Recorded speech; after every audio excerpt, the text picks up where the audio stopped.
ലോക്സഭാ പ്രതിപക്ഷ നേതാവ് രാഹുൽ ഗാന്ധി ഉച്ചയ്ക്ക് 1:45 ലോക്സഭയിൽ സംസാരിക്കും. വൈകിട്ട് 4 വനിതാ സംവരണ ബില്ലിന്മേൽ വോട്ടെടുപ്പ് നടക്കുന്നത്. ബില്ല് പാസ്സാകാൻ 2/3 പേരുടെ പിന്തുണ വേണം. അതുകൊണ്ട് തന്നെ ഈ ബില്ല് പാസ്സാക്കുന്നതിൽ ഇപ്പോൾ ഒരു അനിശ്ചിതത്വമുണ്ട് എന്നുള്ളത് തന്നെയാണ് നമുക്ക് മനസ്സിലാക്കാൻ കഴിഞ്ഞിട്ടുള്ളത്. പ്രതിപക്ഷം ഈ വിഷയത്തിൽ ഒറ്റക്കെട്ടായി തന്നെ നിലപാട് സ്വീകരിച്ചിരിക്കുകയാണ് ഇതിനെതിരെ എന്നതാണ്. ഇന്നിപ്പോൾ വിശദമായി തന്നെ ചർച്ചകൾ നടക്കുമ്പോൾ DMK MP കന്നിമൊഴിയുടെയൊക്കെ ഭാഗത്തു നിന്ന് രൂക്ഷ വിമർശനം ഉയരുകയാണ്. ഒപ്പം അതിൽ അവർ ഉന്നയിക്കുന്ന ഏറ്റവും പ്രധാനപ്പെട്ട കാര്യം, ഒപ്പം KC വേണുഗോപാലിന്റെ ഭാഗത്തു നിന്നും ഇന്നും രൂക്ഷ വിമർശനം ഉയർന്നു. നമ്മളത് കേട്ട് കഴിഞ്ഞിട്ടുണ്ട്. PR അരവിന്ദ് വിവരങ്ങളുമായി. അരവിന്ദ്, ഇന്നിപ്പോൾ വിമർശനം ഉന്നയിക്കുമ്പോൾ ഏറ്റവും പ്രധാനമായി 2023 പാസ്സായ ഒരു ബില്ല് അത് ഇന്ന് വിജ്ഞാപനമിറക്കുന്നു എന്നുള്ളത്, ഈ തൊട്ട് മുൻപ് വിജ്ഞാപനമിറക്കുന്നു, അതിനു മുൻപ് ഭേദഗതി കൊണ്ടുവരുന്നു, അത് പ്രതിപക്ഷം ചോദ്യം ചെയ്യുകയാണ്. ഒപ്പം തന്നെ ഇതിൽ 50% സീറ്റുകൾ വർദ്ധിപ്പിക്കാമെന്ന് ആഭ്യന്തരമന്ത്രി പറഞ്ഞിട്ടുണ്ട്. എന്നാൽ അത് ബില്ലിൽ അതില്ല എന്നൊക്കെയുള്ള വൈരുദ്ധ്യം ചൂണ്ടിക്കാട്ടുന്നു. അങ്ങനെ രൂക്ഷ വിമർശനം പ്രതിപക്ഷത്തിന്റെ ഭാഗത്ത് ഉയരുകയാണ്. ഒറ്റക്കെട്ടാണോ പ്രതിപക്ഷം ഈ വിഷയത്തിൽ? ഇത് പിന്തുണ ഇല്ല എന്നുണ്ടെങ്കിൽ പാസ്സാകുന്നത് എങ്ങനെ? അതിന്റെ വ്യക്തത ഇപ്പോൾ ആയോ?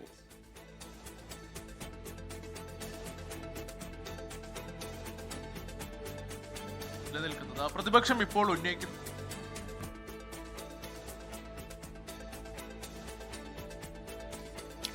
വനിതാ സംവരണ ഭേദഗതി ബില്ലിൽ ഇപ്പോൾ ലോക്സഭയിൽ ചർച്ച തുടരുകയാണ്. ഇന്ന് വൈകിട്ടാണ് വോട്ടെടുപ്പ് നടക്കേണ്ടത്. 2/3 ഭൂരിപക്ഷം വേണം. ഭരണഘടനാ ഭേദഗതിയാണ്.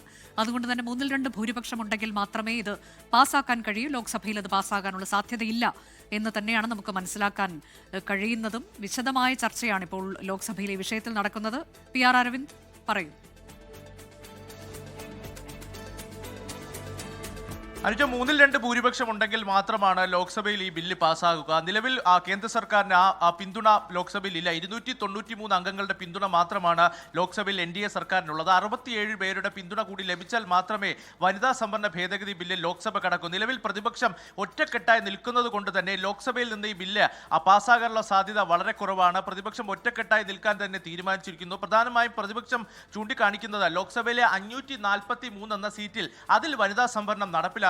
മണ്ഡല പുനർനിർണയം എന്ന് പറയുന്നത് പിന്നീട് അത് വലിയ ചർച്ചകൾക്ക് ശേഷം നടപ്പിലാക്കേണ്ട ഒരു സാഹചര്യമാണ്. ഇത് വനിതാ സംവരണവുമായി ബന്ധിപ്പിക്കുന്നത് അത് കേന്ദ്ര സർക്കാരിന്റെ ദുരുദ്ദേശമാണ്. 2029 തെരഞ്ഞെടുപ്പ് ലക്ഷ്യം വെച്ചുകൊണ്ടാണ് കേന്ദ്ര സർക്കാർ ഇത്തരം നീക്കം നടത്തുന്നതെന്ന് പ്രതിപക്ഷം ഒറ്റക്കെട്ടായി ആരോപിക്കുകയാണ്. ഇതുകൂടാതെ തന്നെ കേന്ദ്ര സർക്കാരിന്റെ ഭാഗത്തുനിന്ന് ഒരു വിചിത്രമായ നീക്കം നടന്നുവെന്ന് കൂടി പ്രതിപക്ഷം ആരോപിക്കുന്നു. കഴിഞ്ഞ ദിവസം രാത്രിയോടുകൂടിയാണ് 2023 പാസ്സാക്കി അന്ന് രാഷ്ട്രപതി ഒപ്പിട്ടിരുന്ന വനിതാ സംവരണ നിയമം ഒരു വിജ്ഞാപനമായി ഇന്നലെ രാത്രിയോടുകൂടി കേന്ദ്ര സർക്കാർ പുറത്തിറക്കിയത്. ഒരു ഭേദഗതിയുമായി ബന്ധപ്പെട്ട ചർച്ചകൾ നടക്കുമ്പോൾ എന്തുകൊണ്ടാണ് ഇത്തരമായ ഒരു വിചിത്രമായ നീക്കം കേന്ദ്രത്തിന്റെ ഭാഗത്തുനിന്നുണ്ടായെന്ന ചോദ്യം KC വേണുഗോപാൽ അടക്കം സഭയിൽ ഉന്നയിച്ചിരുന്നു. അതേസമയം കൃത്യമായ ഒരു മറുപടി ഈ വിഷയവുമായി ബന്ധപ്പെട്ട് പ്രതിപക്ഷം ഒന്നും നൽകിയിട്ടില്ല.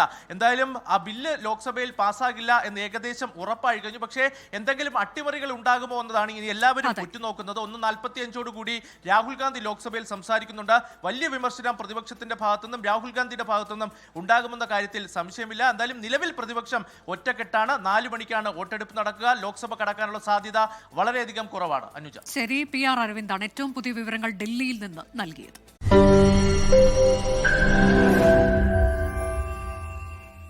ലോകത്തെവിടെയായാലും ഏത് സമയത്തും 24 വാർത്തകളും ഓഗ്മെന്റഡ് റിയാലിറ്റി പാക്കേജുകളും എക്സ്പ്ലെയിനറുകളും വിശദമായി കാണാൻ ഞങ്ങളുടെ YouTube ചാനൽ നിങ്ങൾക്ക് സബ്സ്ക്രൈബ് ചെയ്യാം.